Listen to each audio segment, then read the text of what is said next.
In addition to the really great sampling features and loop features in Kong with the NN Nano and the Nurse Rex, there's some really excellent synthetic drums inside as well.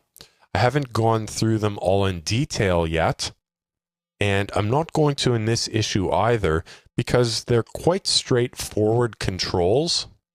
The physical drums have a few more rotaries that perhaps don't make sense initially, but just checking the manual for the most part will get you started and in good shape with the synthetic drum modules in Kong. So instead, what I want to show you is how to make these synthetic drum modules very quickly and easily sound better. So I have a few loaded up right here. I've got the bass drum, snare, tom, and hi-hat. And as you can hear with this snare, it's fairly decent quality for a synthetic snare, but it's mono. And what if you want a stereo snare drum? There's many different ways to do it, but the simplest is very easy and very powerful, and that's what I'm going to show you. So to start out, I'm going to create a snare drum that sounds a little bit closer to what I want. So I'm going to lower the pitch a bit.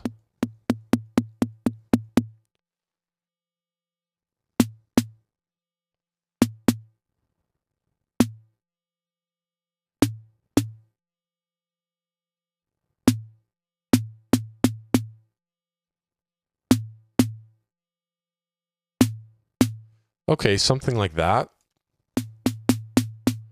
Okay, and now I'm going to right click on the drum pad, copy drum patch, and I'm going to copy it into the drum 6 slot. So those are identical. And now what I'm going to do is hard pan left and right these two patches. Okay, and all we need to do in order to create a stereo snare drum is now to link these patches using the link groups in Kong. We're going to use link group D, and there we are. We can turn down the level a little bit because obviously using two drum sounds where there's only one before is going to have brought the level up. So let's just turn these down.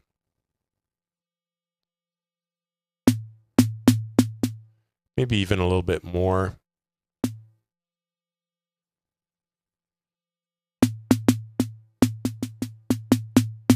So that's a nice stereo snare drum.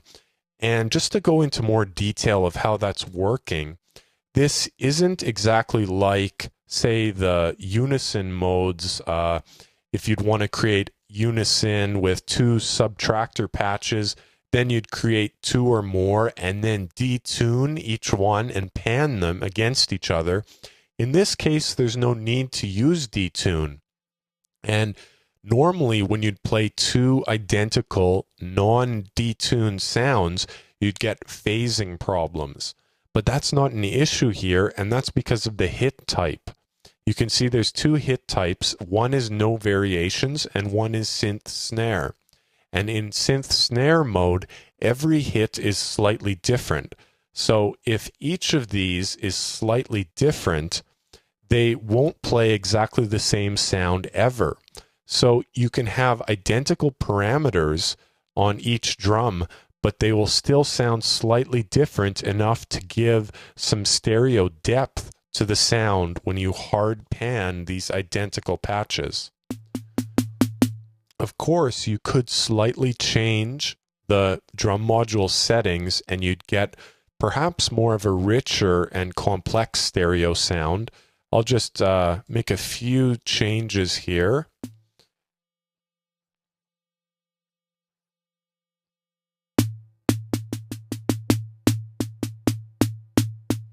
So it's up to you if you'd like to change a little bit more of the settings in order to get a richer stereo sound. But just by straight hard panning two identical sounds, I think it sounds great. All right, now we're going to move on to creating a stereo version of another sound here. It's the physically modeled tom, and we'll stick with the basic patch I've got loaded here. We'll copy it and paste it and hard pan it and add it to link group E.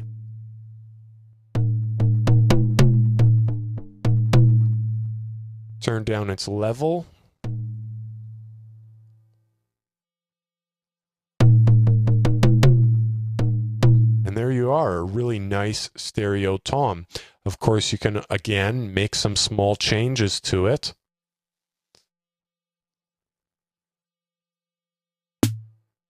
I'd advise against changing the tuning too much between the two drums. You probably want to change the other parameters to get an in-tune sound.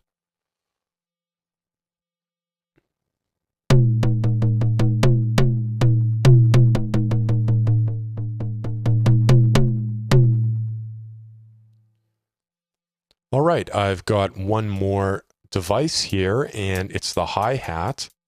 And I want to make one mention quickly of the hit type parameter on the hi-hat drum module in particular. It's not so straightforward how it works. And you have 4 different hit types. And as I go through them, you can hear how the sound changes. And that's without changing any of the parameters here. So remember this when you're using the hi-hat drum module, because the decay setting of, say, 52 on the closed hit type is obviously very different and longer on the open hit type. So even with all the parameters identical, you're going to get a different sound for every rotary depending on what hit type you're in. So it's really like 4 different modules in one. So for this sound, I want to make something that's actually not so much like a hi-hat and maybe more like a crash cymbal. So let's start out here by making some changes.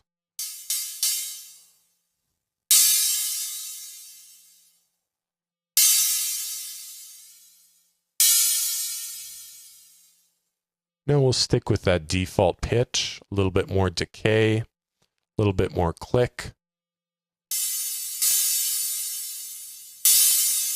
Okay, that's not bad, but I wouldn't say that's a really great crash.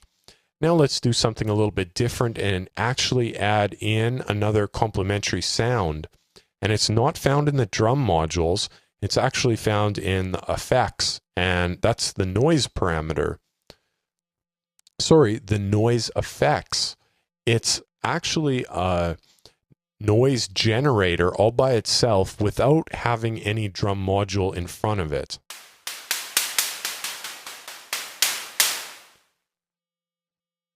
So let's find some appropriate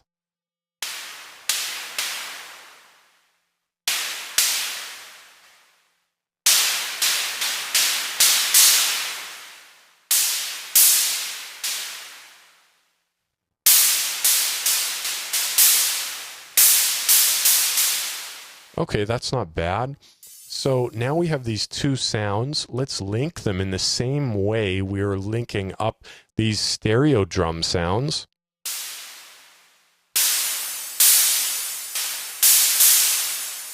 The noise is a little bit loud here. Let's turn that down.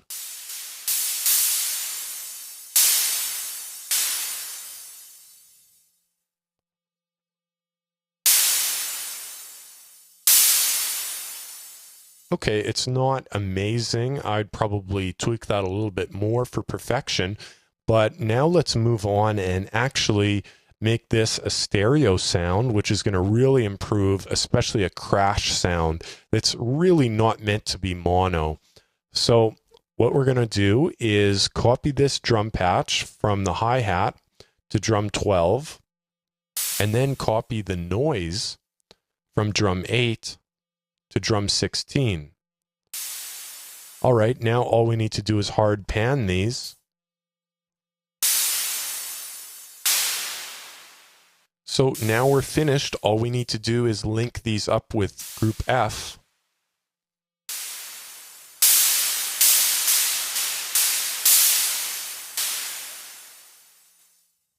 The noise is probably a little bit loud. Let's lower that down to 64 on each. And you're noticing that the left side is probably more different than you'd expect. And that's because when you copy a drum module, as you can see here, its hit type isn't preserved. So we need to go in here and change it to open.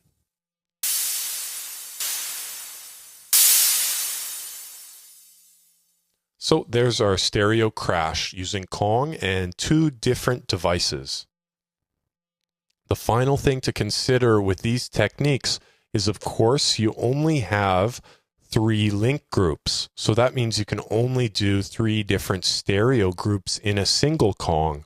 So we've got the snare drum, the tom, and the crash. So if you wanted to do more stereo link groups, you would need to use multiple Kong drum designer devices.